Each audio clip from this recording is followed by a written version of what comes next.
Doctor അമൃത് കുമാർ, ഇവിടെ ഇതാ എന്തുദ്ദേശത്തോടെയാണോ സർക്കാർ പുതിയ ഫോർമുല തയ്യാറാക്കിയത് അത് പ്രാവർത്തികമാക്കാൻ സാധിച്ചില്ല എന്ന് മാത്രവുമല്ല, കേരള സിലബസിൽ പെട്ട കുട്ടികൾക്ക് വലിയ തിരിച്ചടിയായി സംഭവം മാറുകയും ചെയ്തു.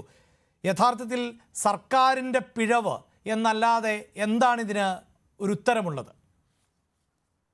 തീർച്ചയായിട്ടും പിഴവ് ഉണ്ടായിട്ടുണ്ട് എന്നുള്ള കാര്യത്തിൽ യാഥാർത്ഥ്യമുണ്ട്. പക്ഷെ അതിനേക്കാൾ മുൻപേ ഈ ഡിവിഷൻ ബെഞ്ചിന്റെ വിധിയെ ചലഞ്ച് ചെയ്യുന്നതിന് വേണ്ടിയിട്ട് സുപ്രീം കോടതിയിൽ പോകുന്നില്ല എന്നുള്ള തീരുമാനത്തെ സ്വാഗതം ചെയ്തു. കാരണം അങ്ങനെ പോയിരുന്നെങ്കിൽ വീണ്ടും വിദ്യാർത്ഥികളുടെ ഭാവി വലിയ അനിശ്ചിതത്വത്തിലായി പോയേനെ എന്നാണ് മനസ്സിലാക്കുന്നത്.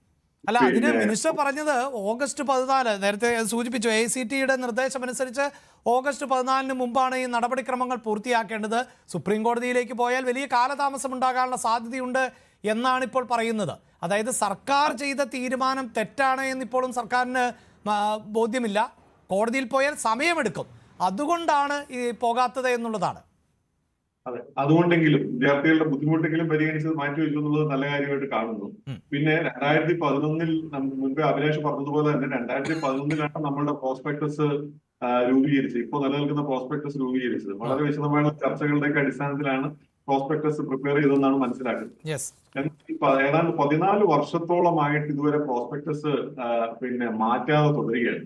അപ്പൊ ഈ 14 വർഷങ്ങളായിട്ട് 1:1:1 എന്നുള്ള സ്റ്റാൻഡർഡൈസേഷൻ പ്രോസസ്സ് വെച്ച് മുന്നോട്ട് പോകുമ്പോൾ നമുക്ക് ഇതുവരെ സ്റ്റേറ്റ് സിലബസിലെ വിദ്യാർത്ഥികൾക്ക് ഇത്തരത്തിൽ പ്രശ്നം ഉണ്ടായിരുന്നതായിട്ട് എന്തുകൊണ്ട് തോന്നിയില്ല എന്നുള്ളത് വലിയ അത്ഭുതമായിട്ട് തോന്നുന്നു. രണ്ടാമതായിട്ട് ഇപ്പൊ പറയുന്നത് സ്റ്റേറ്റ് സിലബസിലെ കുട്ടികൾക്ക് വലിയ ന്യൂനതകൾ ഉണ്ടാവുന്നു എന്നുള്ളതാണ്. അതിനെക്കുറിച്ച് കൃത്യമായിട്ടൊരു പഠനത്തിന്റെ ഒന്നും ഒരു പിൻബലം ഇത്തരത്തിലുള്ള ഈ സ്റ്റാൻഡർഡൈസേഷൻ റിവ്യൂ കമ്മിറ്റി രൂപീകരിക്കുന്നതിന്റെ പിന്നിൽ ഉണ്ടെന്ന് എനിക്ക് തോന്നുന്നില്ല. എത്ര ശതമാനമാണ് കുട്ടികൾ പിൻപോട്ട് പോകുന്നത്? ഈ 5:3:2 എന്ന് പറയുന്ന ഫോർമുലയിലേക്ക് വന്നാൽ സ്റ്റേറ്റ് സിലബസിൽ വരുന്ന കുട്ടികൾക്ക് എത്രയാണ് പ്രയോജനം ഉണ്ടാവാൻ സാധ്യതയുള്ളത് എന്നുള്ള ഒരു അനാലിസിസിലേക്കോ ഒരു സ്റ്റാറ്റിസ്റ്റിക്സോ ഒന്നും നമ്മളുടെ മുൻപിൽ ഇപ്പോ നിലവിൽ ലഭ്യമല്ല എന്നുള്ളതാണ്. മറിച്ച് ഈ ഒരു വർഷം പിന്നെ ഈ പറയുന്നത് പോലെ പ്രോസ്പെക്ടസ് മാറ്റിയാൽ എല്ലാ കുട്ടികൾക്കും നീതി ഉറപ്പാകും, അതിനുവേണ്ടിയുള്ള ശ്രമമാണ് നടത്തിയത് എന്ന് സർക്കാർ പറയുന്നതിൽ എന്തർത്ഥമാണുള്ളത്? അതെ, അത് തന്നെയാണ് പ്രശ്നം. അങ്ങനെ പറയുന്നതിലാണ് പ്രശ്നം. കാരണം അതിനെക്കുറിച്ച് കൃത്യമായിട്ടൊരു ധാരണയില്ലാതെ ഈ സ്റ്റാൻഡർഡൈസേഷൻ പ്രോസസ്സ് മാറ്റിയാൽ ഒരു വിഭാഗത്തിന് കൂടുതൽ നീതി ലഭിക്കും എന്ന് പറയുന്നത് എന്ത് പഠനത്തിന്റെ, എന്ത് സ്റ്റാറ്റിസ്റ്റിക്സിന്റെ, എന്ത് കണക്കിന്റെ അടിസ്ഥാനത്തിലാണെന്ന് എനിക്ക് മനസ്സിലായിട്ടില്ല. അങ്ങനെ ഒരു കണക്ക് നമ്മുടെ മുമ്പിൽ നിലനിൽക്കുന്നില്ല. ആദ്യത്തെ റാങ്കുകളിൽ സ്റ്റേറ്റ് സിലബസിലെ കുട്ടികൾ മുൻപിൽ വന്നിട്ടുണ്ട്. ഇപ്പോഴത്തെ ഈ 5:3:2 ഫോർമുലയിൽ വന്നിട്ടുണ്ട്. എങ്കിൽ പോലും എനിക്കൊന്നും അതൊരു ക്രീമി ലെയറായിട്ട് ഒരു പക്ഷേ മുൻപിൽ വന്നതാവാം. നമുക്ക് അതിനെക്കുറിച്ച് കൂടുതൽ പഠനം നടത്തിയാൽ മാത്രമേ അതിനെക്കുറിച്ച് അറിയാൻ സാധിക്കൂ. അങ്ങനെയെങ്കിൽ ശ്രീ അമൃത് കുമാർ, ഇപ്പോഴിതാ ഈ കോടതിയെ സംബന്ധിച്ചിടത്തോളം കോടതി പ്രധാനമായും കണക്കിലെടുത്തത് എപ്പോഴാണ് ഈ പുതിയ പ്രോസ്പെക്ടസിലേക്ക് മാറിയത് എന്ന ടൈമിംഗ് ആണ്. അതായത് ഈ റിസൾട്ടിലേക്ക് വരുന്നു എന്നുള്ളത്. അത് നമുക്കറിയാമല്ലോ, CBSE കുട്ടികളാണ് ഇതിനെ ചലഞ്ച് ചെയ്തത് എന്നത്. താങ്കൾ ഈ പറയുന്നത് പ്രകാരമാണ് എങ്കിൽ നേരത്തെ 1:1:1 ആയിരുന്നു, അത് 5:3:2 എന്നതിലേക്ക് മാറി. അതിനെ ചോദ്യം ചെയ്തിരുന്നുവെങ്കിൽ പോലും ഒരുപക്ഷെ സർക്കാർ തിരിച്ചടി നേരിടുമായിരുന്നില്ലേ? തീർച്ചയായിട്ടും അവിടെയാണ് അഭിലാഷ് ഈ പ്രധാനപ്പെട്ട പ്രശ്നം വന്നത്. കാരണം ഈ സർക്കാർ ഇത് തിരുത്തുന്നതിനുള്ള തീരുമാനം മുൻപോട്ട് വയ്ക്കുന്നത് തന്നെ റിസൾട്ട് പബ്ലിഷ് ചെയ്യുന്ന ഏതാനും മണിക്കൂറുകൾക്ക് മുൻപിലാണ് നാം മനസ്സിലാവുന്നത്. അതായത് ഒരു തീരുമാനം എടുക്കുമ്പോൾ, അതായത് നമ്മളൊരു പ്രോസ്പെക്ടസിന്റെ അകത്ത് ഒരു സ്റ്റാൻഡർഡൈസേഷൻ ഫോർമുല പറയുകയും അതിനുശേഷം പരീക്ഷ നടത്തുകയും നടത്തിയിട്ട് പരീക്ഷയുടെ റിസൾട്ട് അതിന്റെ ബന്ധപ്പെട്ട അധികാരികൾ മനസ്സിലാക്കുകയും അവർക്ക് അവരുടെ കയ്യിൽ റിസൾട്ട് വരികയും ചെയ്തു. അങ്ങനെ വന്നതിന് ശേഷം മാറ്റാൻ തീരുമാനിക്കുമ്പോൾ തീർച്ചയായിട്ടും ഒരു നാച്ചുറൽ ജസ്റ്റിസ് ഡിനേ ചെയ്യപ്പെടുന്നത് ഒരു ഗ്രൂപ്പ് ഓഫ് കുട്ടികളുടെ, അത് CBSE കുട്ടികളുടെ ആണെങ്കിൽ CBSE കുട്ടികളുടെ നാച്ചുറൽ ജസ്റ്റിസ് ഡിനേ ചെയ്യപ്പെടുന്നുള്ള കാര്യത്തിൽ സംശയമില്ല. കാരണം ഈ CBSE കുട്ടികൾ നമ്മുടെ കുട്ടികൾ തന്നെയാണ്, കേരളത്തിലെ കുട്ടികൾ തന്നെയാണ്. അവർ പൊതുവിദ്യാഭ്യാസ സ്ഥാപനങ്ങളിൽ പഠിക്കാത്തത് കൊണ്ട് നമ്മുടെ വിദ്യാർത്ഥികൾ അല്ലാതായി മാറുന്നില്ല എന്ന് വിചാരിച്ച് പൊതുവിദ്യാഭ്യാസ സ്ഥാപനത്തിലെ വിദ്യാർത്ഥികൾക്ക് ഒരു മുന്നോക്കം കിട്ടുന്നത് എപ്പോഴും സ്വാഗതാർഹമാണ്. അതിൻ്റെ അത് യാതൊരു തർക്കവും ഇല്ലാത്ത കാര്യമാണ്. പക്ഷേ ഇവിടെ വന്നിരിക്കുന്ന പ്രധാനപ്പെട്ട പ്രശ്നം എന്ന് പറയുന്നത് റിസൾട്ട് എന്താണെന്ന് മനസ്സിലാക്കിയതിന് ശേഷം അത് മാറ്റാൻ ശ്രമിക്കുമ്പോൾ ഒരു വിഭാഗത്തിന് നാച്ചുറൽ ജസ്റ്റിസ് ഡിനേ ചെയ്യപ്പെടുന്നു എന്നുള്ള കാര്യം വളരെ പ്രകടമാണ്, വളരെ കൃത്യമാണ്.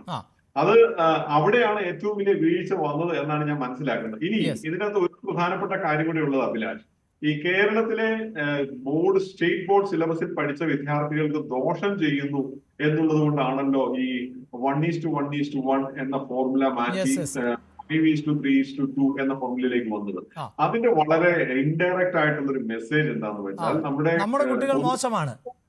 പൊതുവിദ്യാഭ്യാസ Yes, സംവിധാനത്തിനെ yes. കുറിച്ച് ഞാനത് താങ്കളോട് ചോദിക്കാൻ ഉദ്ദേശിച്ച ഒരു സംശയം തന്നെയാണ്. നമ്മൾ തന്നെ പറയുന്നു നമ്മുടെ കുട്ടികൾ മോശമാകുന്ന, അതുകൊണ്ട് അവർക്ക് കുറച്ച് പരിഗണന കൂടുതൽ നൽകണം എന്ന് പറയുന്നില്ലേ എന്നൊരു സംശയം എനിക്ക് തോന്നിയിരുന്നു. അതെ, തീർച്ചയായിട്ടും അതാണ് ഒരു പ്രധാനപ്പെട്ട പ്രശ്നം. നമ്മൾ വളരെ ഇൻഡയറക്റ്റ് ആയിട്ട് പറയുകയാണ് നമ്മുടെ കുട്ടികൾ കോമ്പീറ്റ് ചെയ്യാൻ കുറച്ച് പുറകോട്ടാണ്, അതുകൊണ്ട് അവരെ സപ്പോർട്ട് ചെയ്യുന്നതിന് വേണ്ടിയിട്ട് നമുക്ക് കുറച്ച് മുൻപോട്ട് പോകേണ്ടതുണ്ട് എന്നുള്ള ഒരു ആശയം അത് പറയുന്നത്. മാത്രമല്ല, നമ്മൾ ഈ ഉന്നത വിദ്യാഭ്യാസത്തെ കുറിച്ച് ഗീർവാണങ്ങൾ മുഴക്കുന്ന ഒരു സാഹചര്യം കൂടിയുണ്ട്. അതിനിടയിലാണ് ഇത്തരത്തിൽ നമ്മുടെ കുട്ടികൾക്ക് പ്രവേശന പരീക്ഷകളിൽ മുന്നിലേക്ക് എത്തണമെങ്കിൽ അവർക്ക് ചില പരിഗണന വേണം എന്ന് കൂടി പറഞ്ഞു വെക്കുന്നത്. അവിടെ തന്നെയാണ് അഭിലാഷ് ഈ തമിഴ്നാട് മോഡൽ ഫോളോ ചെയ്യണം എന്ന് പറയുന്നതിൽ ഒരു ചെറിയ അപകടവും ഞാൻ മനസ്സിലാക്കുന്നത്. കാരണം തമിഴ്നാട്ടിൽ എൻട്രൻസ് എക്സാമിനേഷൻ ഇല്ല, മറിച്ച് കുട്ടികളുടെ സ്റ്റേറ്റ് ബോർഡ് സിലബസിന്റെയും മറ്റും അടിസ്ഥാനത്തിൽ കുട്ടികളെ ഒരു സ്റ്റാൻഡർഡൈസേഷൻ ഫോർമുല ഫോളോ ചെയ്യുന്നുണ്ട്. അതിന്റെ അടിസ്ഥാനത്തിൽ അവര് കുട്ടികളെ നേരിട്ട് അങ്ങ് എൻട്രൻസ് പരീക്ഷ അഡ്മിഷൻ കൊടുക്കുകയാണ് ചെയ്യുന്നത്. അങ്ങനെ വരുമ്പോൾ നമ്മുടെ സ്റ്റേറ്റ് സിലബസിന്റെ അകത്തുള്ള എക്സാമിനേഷൻസിന്റെ റിസൾട്ടുകൾ ശ്രദ്ധിച്ചാൽ മതി. വളരെ ഇൻഫ്ലേറ്റഡ് ആയിട്ടുള്ള റിസൾട്ടാണ് നമ്മുടെ സ്റ്റേറ്റ് ബോർഡ് സിലബസിന്റെ അകത്ത് വരുന്നത്. അതായത് 99 ഡെസിമൽസ് ഒക്കെയാണ് നമ്മുടെ കുട്ടികളുടെ വിജയ ശതമാനം കണ്ടുവരുന്നത്.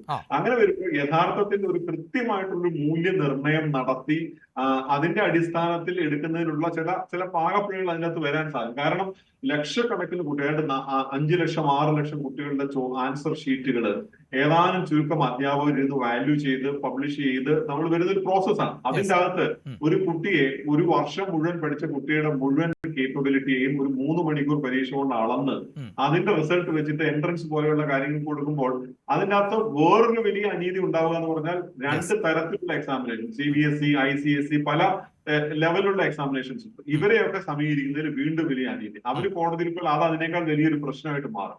അപ്പൊ അങ്ങനെ വരുമ്പോൾ നമ്മൾ മനസ്സിലാക്കേണ്ടത് ഈ ഒരു ഇൻക്ലൂസിവിറ്റിക്ക് വേണ്ടിയിട്ടാണ് നമ്മുടെ ഈ നോർമലൈസേഷൻ പ്രൊസീജിയർ, സ്റ്റാൻഡർഡൈസേഷൻ പ്രൊസീജിയർ മാറ്റിയതെങ്കിൽ ആ ഒരു ഇൻക്ലൂസിവിറ്റി ഓട്ടോമാറ്റിക്കലി ഒരു എക്സ്ക്ലൂസിവിറ്റിയിലേക്ക് വന്നു എന്നുള്ളതാണ്. കാരണം സ്റ്റേറ്റ് സിലബസിലെ കുട്ടികളെ ഇൻക്ലൂഡ് ചെയ്യാൻ ശ്രമിക്കുമ്പോൾ മറ്റ് കുട്ടികളെ എക്സ്ക്ലൂഡ് ചെയ്യാൻ ശ്രമിക്കുന്ന ഒരു അവസ്ഥയിലേക്ക് വന്നു എന്നുള്ളതാണ് കോടതി കാണുന്ന പ്രത്യക്ഷത്തിലുള്ള പ്രശ്നമായിട്ട് നമ്മൾ മനസ്സിലാക്കേണ്ടത്. ഇവിടെ ഇതാ ഷാജിർ ഖാൻ ഈ പറയുന്നത്